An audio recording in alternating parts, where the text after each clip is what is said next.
Seja bem-vindo, meu amigo, minha amiga, a mais um vídeo no nosso canal. Se você não segue a gente aqui no canal, já começa a seguir, para você receber bastante conteúdo sempre que nós tivermos novos vídeos por aqui. Também já deixa o seu like aqui nesse vídeo e me siga também nas outras redes sociais, no TikTok e no Instagram, para você sempre ficar atualizado sobre diversas matérias relevantes para quem é proprietário, inquilino e desapropriado em ações de desapropriação.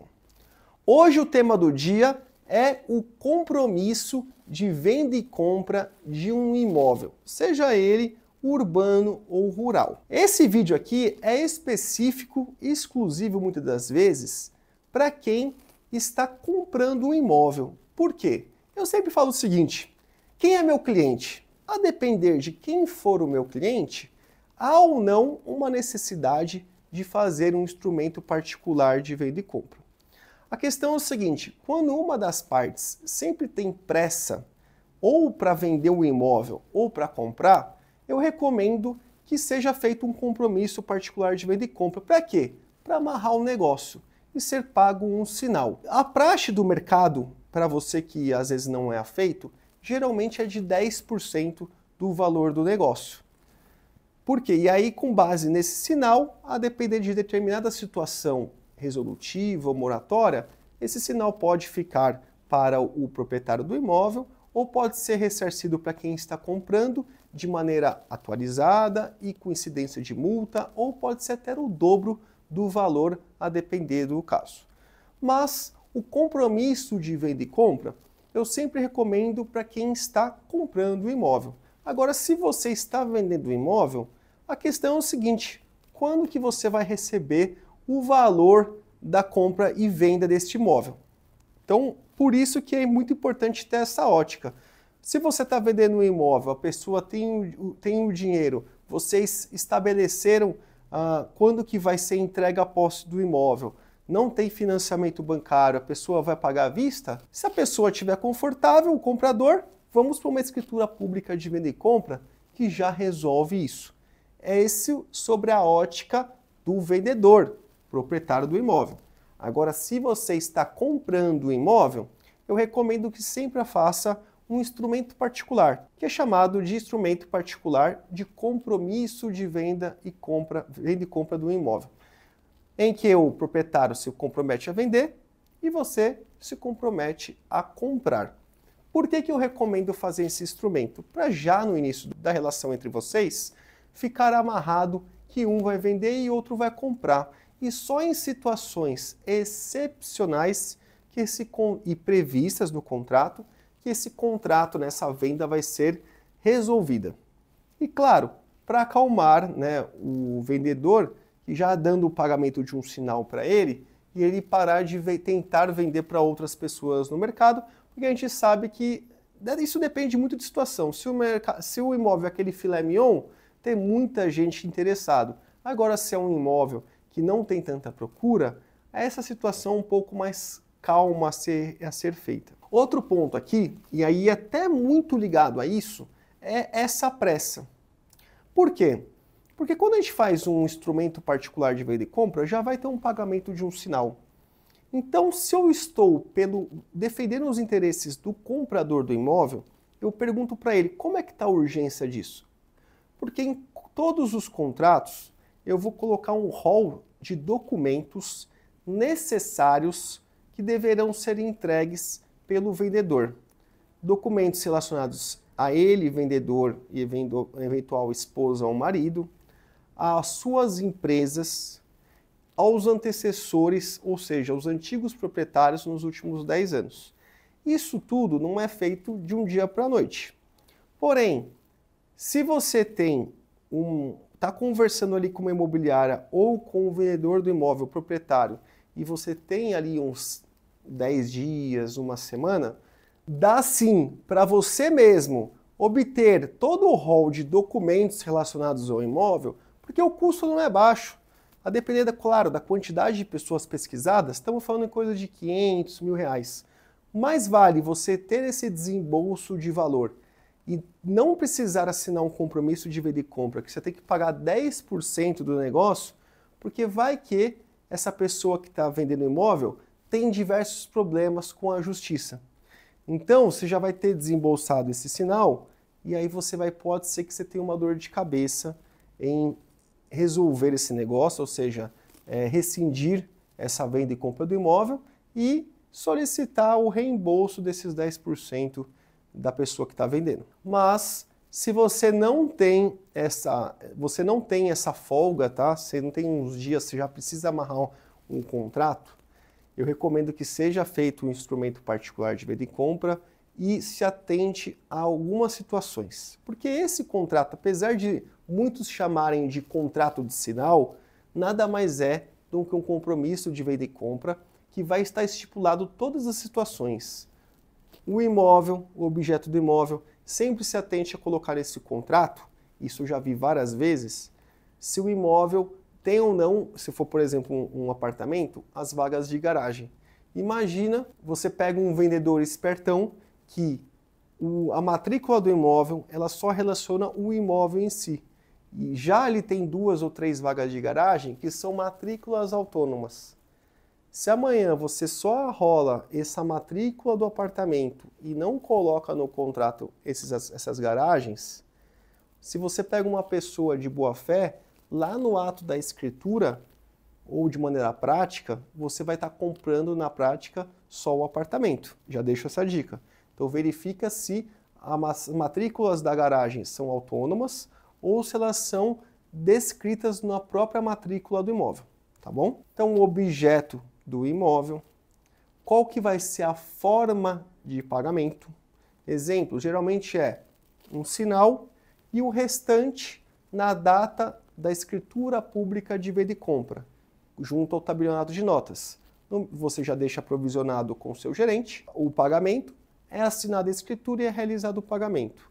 Outra forma é você ter um financiamento bancário. Então, você vai ter, pode ser que tenha uma parcela intermediária, que na data que for assinado um instrumento particular com força de escritura pública com o banco, você paga mais uma parcela intermediária. Por quê?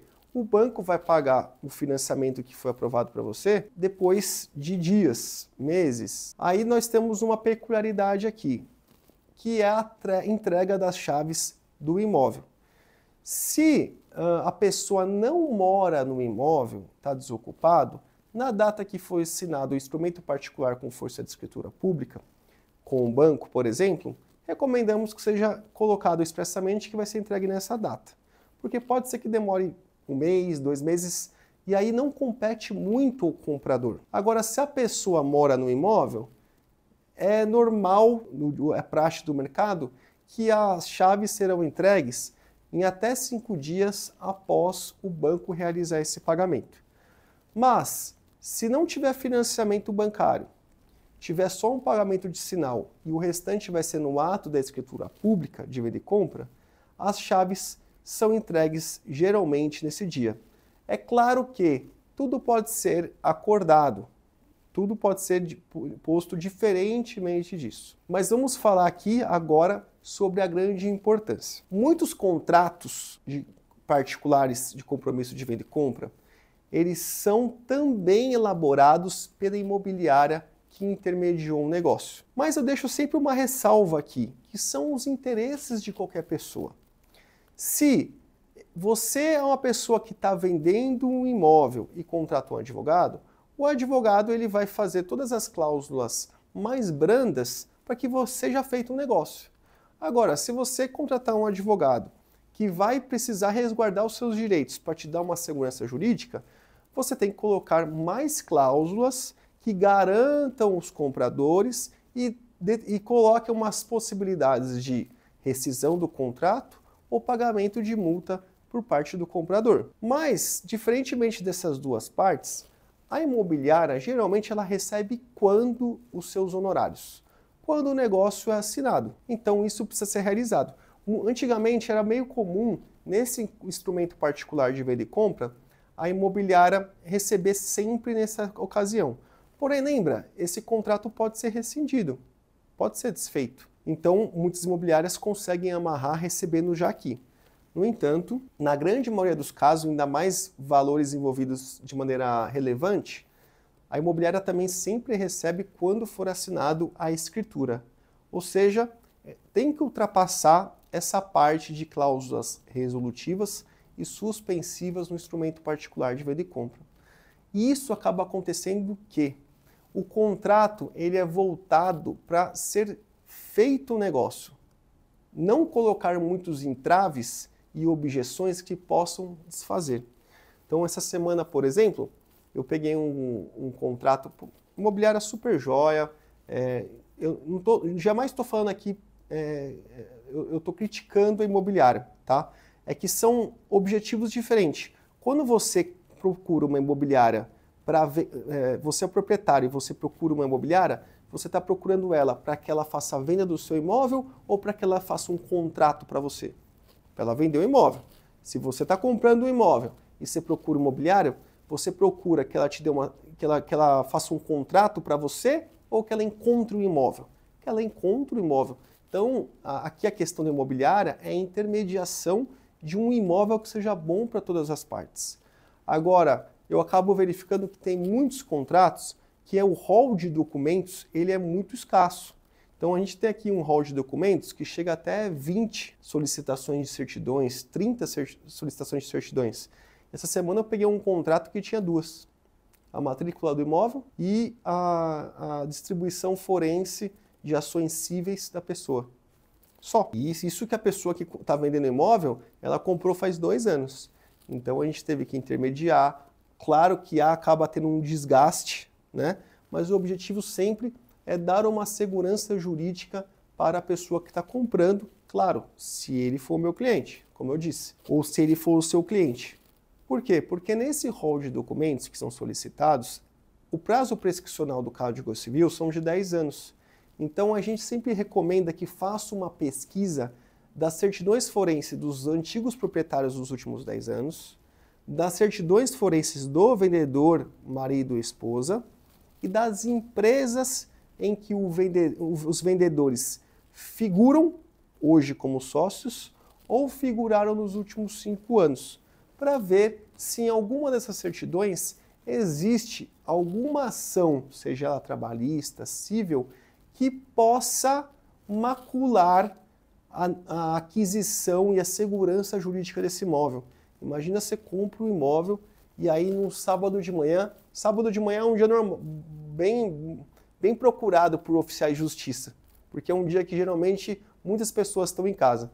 Então você imagina você compra um imóvel, gasta o dinheiro todo da sua vida e depois de 1 ano você está lá no sofá assistindo Netflix e toca o interfone, ô fulano de tal, desce aqui por gentileza na portaria, tem uma pessoa aqui do judiciário para falar com você.